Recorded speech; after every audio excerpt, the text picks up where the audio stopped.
On today's episode of Watch Chair Go, we are here with my 1977 Mack CF-600 fire engine, and we're going to try to fix my Federal Q2 Siren.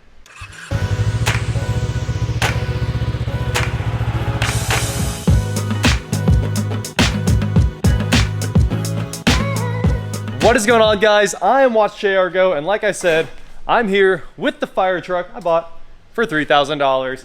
And today we are going to fix something that's almost $3,000. I had no idea that a new Federal Q2 is stupid money. I think I've seen these for like $2,500 plus. That's just the new cost if you're buying one of these. And the reason is simple. They're really expensive. Like, the motor is like $500. So you figure all the castings and all the crazy stuff that goes into this, it's just a really expensive piece. So this is the first thing I want to fix on the truck. What we're going to do today is kind of open it up a little bit, do a little troubleshooting, try to figure out if there's power going to it. Obviously, in the last video, a lot of people were agreeing with me that that flip switch on the dash is probably the brake, and the foot switches should be what activate the Q2. So let's go run through operation real fast and then start troubleshooting from there. Going in the Firetruck. Hopefully battery's all good since we're on shore power. Boot up. Okay, that's interesting. It looks like we're gonna have to start the truck up so we can stop the low air pressure alarm. Thing's been sitting for days. Sorry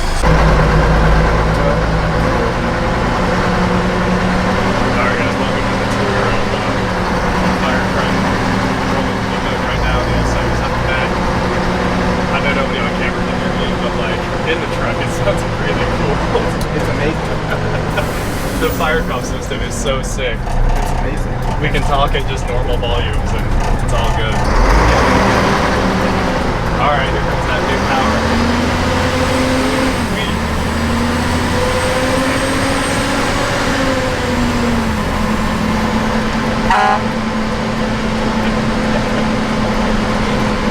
Sweet. Okay, got it? Now pull. Okay, we took the Firetruck out for a quick loop around the block, got the battery charged back up, got some air in the thing. I can turn it on without hearing the low air pressure alarm now, so. Battery, master ignition right there. Got a little bit of current draw. What we're gonna do now is turn on the master for all the emergency lights and all that good stuff. You can hear that solenoid pull in. Obviously it works because it powers up everything else that's in there. And then, like we suspected, I really think this is the brake for the Q2. Just because of how it hits, it sounds like it's ringing a bell. And the brake is like a brake pad on a solenoid that's like, it plunges in to the shaft and stops it from spinning. That way you can spin down your Q2 so it doesn't sit outside when you pull up to a fire for 4 minutes going, you know, really annoying as they spin down. So everybody wants the brakes to work, obviously. This makes sense that it's the brake. Okay, so siren horn here.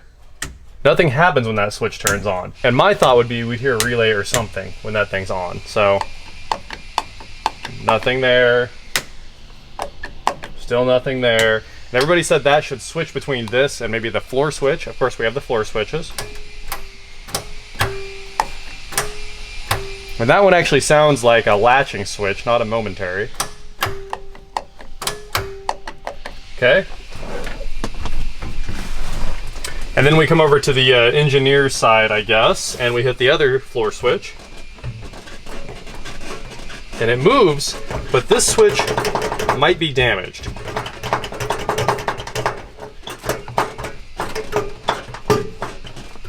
The siren's definitely not trying to spin up. No movement out of it at all. Before we get too far into troubleshooting this, I want to show you guys how this thing works. Basically, there's just a big motor in there and it spins that, and it's an air chopper, like the old air raid sirens. Ignore the static coming out of that thing. It randomly turns on a lot, so I just started leaving it on PA. And we don't have a microphone connected. And then this thing chops up the air. You can see that it's kind of hanging, but the bearings feel okay. It's really weird. But anyway, it's just a big fan. Air comes in, it chops it up and, you know, creates its siren tone. Just like the old school air raid sirens that ran on engines and all the cool, I mean, sirens are so awesome. And this is just a scaled down version. There's a gigantic motor behind there, a brake, and a one-way clutch. Some of them have one-way clutches. It depends. So what we're gonna do now is pull the back off of it, because that thing's huge, We're gonna pull that whole cover off there, a couple Phillips screws holding it on, and see what we find. And then after that, we'll start tracing things out with a voltmeter to see if there's even power. Maybe we can try manually powering it. We're gonna get this thing to run, or we're gonna put parts in it. Okay, sorry about the clicking. Nothing I can do about that. There's like a flasher in here, or something going on with the fire comm system that just keeps clicking. So we'll pull all these Phillips screws out of here. This motor underneath here is gigantic from what I've seen. I took a quick look at the drawings of how this thing works, and I can't wait to actually see it. Most of the time these are mounted on the bumper, fully exposed with a big like rear cone to cover everything up. But the grill one is way cooler. Way cooler. I think I found the other one of these screws that had fallen out. It was on the floor in here. Just vibrated out going down the road probably. Alright, cover freed up. Put the screws in it.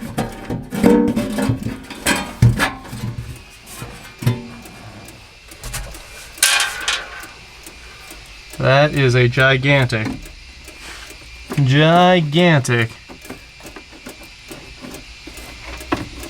motor. Okay, so that's all the lights to the back, it looks like. Panel lights, a bunch of stuff like that, sheaths. A lot of work's going on inside here. We have the one main lug here. This one should connect to, I would assume, that solenoid, unless this one's main power and this one is the Siren. And then this one is the brake. Trying to see all the connections. Okay, so that's the brake right there. Clearly that shoe comes out when the solenoid kicks in and then rides on the rotor, and that's what stops it from spinning. That seems like that works perfectly.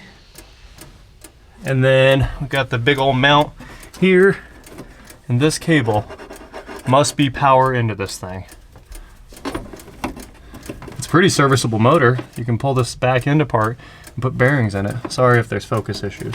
Let's switch to jumper cables and see if we can make the motor turn.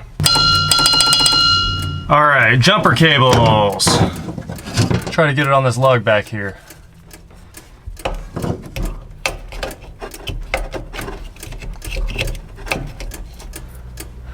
I think she's on. There's that power lug on the motor. Let's try this out. All right, Scott, we're gonna try to manually power up the Finger Chopper 3000. Oh yeah, yes. So what I need you to do is when I say go, open this battery box up, and we'll leave the battery box open, obviously. Just take the positive terminal, Yep. touch it to the positive battery post there. Okay. And it might really spark, and I'll either say stop or we'll hear a scream. Okay. Cool. Hopefully no scream. Well, from the Siren, obviously. Oh yeah. Go for it.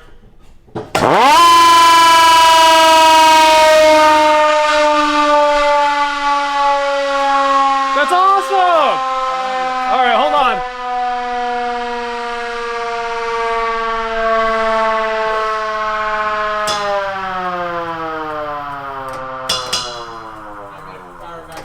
Dude, spin it all the way up one time. We got to do it.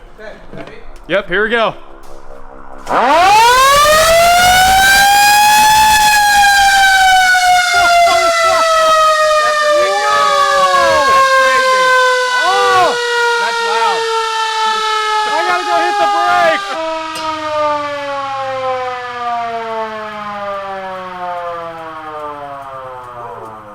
Woo is right. Man, that thing screams. And the motor is in perfect shape. There was no... It worked fine. Yeah, you don't hear any like screaming from the bearings or any problems. No. So, it's a wiring issue. We need to chase down all these switches and the solenoid that connects that thing directly to the batteries. Yeah. Because somewhere in here, it does say it needs a direct connection to the battery. Time to start doing some chasing. Whoa! Well, I guess I'm not going to connect the welder anymore. Yeah, no. That thing pulls some power. Yeah, it does. I was gonna try to run it up and down, but like, no way. No. Okay, here we are under the front of my fire truck, and I've found some things already. This is like an air to hydraulic brake master or something like that. You can see that hydraulic line right there, an air line coming in, and a sensor there, and it has huge cracks in it. There's more of that air line, but yeah, I think that might be part of our issue. Sorry, I know it's hard to see, but yeah, I bet that thing's leaking like crazy. A funny thing is, here's that Federal electronic siren right here. We have the old school lamp cord to butt crimps to speaker wire, very thin speaker wire, up here to butt crimps to the horn. Okay, my eyes just got wrecked with dirt. That was fun. Anyway, we're doing a bunch of learning over here, and here's the floor, passenger floor. And you can see there's an electronic horn that doesn't work, so that's kind of cool. You can switch between the horns, and we need to troubleshoot that eventually.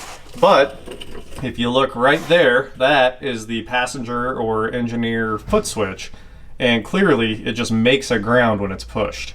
So it loops back to its actual mounting stud, and when you push on that, it closes the ground path, and then it goes into that harness, and right there, it disappears. It goes up into the floor. So that is super unfortunate that it just runs up inside there. We're gonna have to go inside to troubleshoot. Over here we have the driver's side foot switch, where at least we have some wire colors. I tried to clean those others and couldn't really see anything. Unfortunately, it's all cloth wire, of course, so that's a nightmare. It collects dirt and then you can't tell what's going on. But we've got a red, what looks like it could be a yellow and a brown, something like that. I would assume one of those loops to the other side, but we don't really know. And then that goes into here. Goes right into the cabin from there. It's this wire. And then it just up and disappears. What we're looking for here is those cloth wires running into a solenoid, and that solenoid should be what makes the connection directly to the battery for that siren. And I just don't even see where the siren's wiring goes, which makes me think that could be like a frame mounted solenoid, or maybe it's backed by the batteries. I'm hunting and hunting. I'm trying to find that solenoid, and then we'll make that, test it, and just kind of keep going from there. We're gonna trace this thing out. Now we have the engine bay light, and I opened up the passenger side this time because I came back to take a look at all the battery cables. There's the 120 volt outlet right there. Underneath that is where the battery cables come out, and they all run right up there to those two massive solenoids, which might be start, but the batteries all connect there, I can tell you that. And then there's 3 more solenoids there. And one of those might be like a fuel pump or something like that. But I really think one of these, if we see some cloth wire coming out of it, could be the siren, even though I don't see it coming out of any of them. Time to cuddle up here in the Firetruck. It looks like I found the solenoid that is in question. It was hiding. Of course, I checked every other one on the truck before I found the one that was very well hidden underneath here. Here's the power panel for all the emergency stuff. Right here has these solenoids for the master and all that good stuff. Those are probably the battery feeds. And then somewhere coming right back off of these, if you look back here, there's this solenoid. And it definitely appears to be this last wire. That one on this side over here looks like it goes to the siren itself. I know it's like impossible to see this because it's focusing on random things. So what we're gonna do is ohm this out. We'll ohm from here over to the motor and see if that works. I know you guys are looking at me, which is kind of annoying because you can't see the meter, but we're in beep mode. You can believe in beep mode. Okay, there's the log on the solenoid. It's that one. It is that one.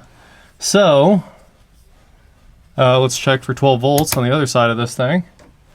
This is the input lug. 11.88 volts. We have power there. What do we have here? 12 volts. And what do we have here? Should be nothing. 12 volts? What on earth? Okay, I'm gonna step on the switch, see if it pulls these down. No change. No change. All right, so I have probed every bit of this solenoid. I've tried every different switch and position in this truck. No matter what, I have battery input into that solenoid, nothing coming out the other side of the motor, and 12 volts on both posts because it's a 4-post solenoid. So I just have no clue. Maybe it's just a dead solenoid or something like that. I also tried the foot switch, no change, 12 volts in.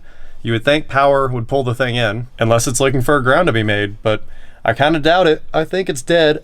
So the next thing we're gonna try here is pulling the wires off of it, turning the battery off, pulling the wires off, turning the battery back on, and seeing if the siren starts up. So we know that passenger side foot switch grounds to the chassis. So that means we may have like a break or something. What I'm gonna try to do here is short the S terminal on this thing, which is start, to the body of it, just one little blip. And let's see, we need it to be about like that.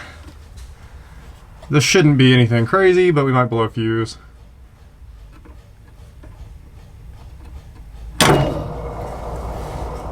It worked!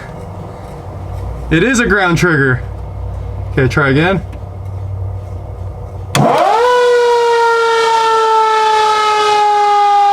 Now to answer the other question, is it just a bad foot switch? Here we go. This should work, technically. It is.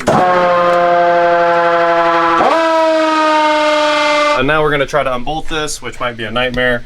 It's kind of hard to get to it. Obviously you can see it's pretty ruined, like somebody kicked it forward instead of just pushing down. So I gotta get that out and see if we can grab a replacement. O'Reilly's might have a replacement, so that would be ideal.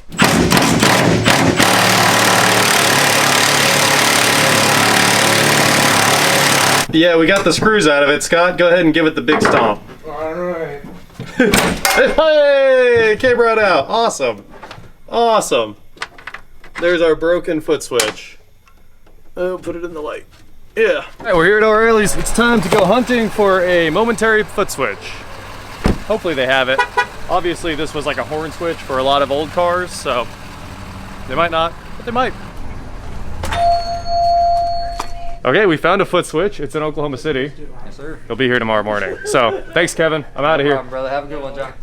Well, there you have it. All those years of not having the Q Siren, and it was just a $20 switch. And I'll throw that in tomorrow. I'll build a new jumper to the chassis. We'll get rid of some of this cloth insulated wire, and she'll be fixed. I cannot wait to have, that's basically all the emergency equipment. It all works.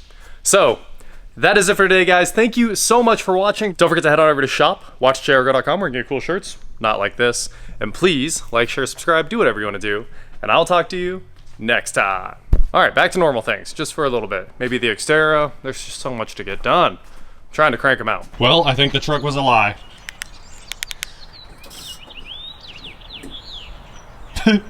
It's angry. This thing won't even unlock, it's so dead. Guess the batteries were dead. No steps. Huh. Battery just gave up overnight. Battery time. I ran to O'Reilly's on the boosted board. We got 2 new Motorcraft Maxes for this thing. Unfortunately, they didn't have 265 Platinums, and I wanted the best battery I could get, so we put the Ford batteries back in it. There is this sight glass on here, and when you look in these sight glasses, they should be like black, and if you look inside that one, you can see all the way to the bottom it's silver, which means this is probably the trash battery. The other one might be okay, but if I remember right, it has like a pretty old date on it. It's definitely original to the truck, and weirdly it's like rusted out, and you can see some leaking around the caps, and it says it's got, you know, masking tape on it, like somebody replaced that one. So these do have a pretty epic warranty, and the new one's actually rated higher. The new one's rated at 850 cold cranking amps, and these ones are 750s. So we're going in with the big girls. Yep, looks like they made the new battery a little bit better. The nice thing about this is the only thing you need to change the battery is a 10. Literally every bolt on the hold downs, on the battery cable clamps and everything, it's all just 10s. So super easy. And they're those nice clamps that like Kia and Hyundai use, so they come right off every time. Well, when it's the truck that you actually love and it has 2 batteries, it turns out that takes like a full hour to change, because I had to tear everything apart, wire brush, wire wheel off the battery mount that had some rust on it, paint it, you know, it was primed, painted. This one's going back as is because it's actually much better looking. But both batteries are in, the blanket's back on. Painstaking battery job here. It will be flawless because I do love this thing to death. I got the first battery connected here, and the second one I'm still waiting on the bracket to dry over there. And as soon as I hook this up, the truck came back to life. So let's take a look, see if she starts. I have a feeling it's going to on just one battery.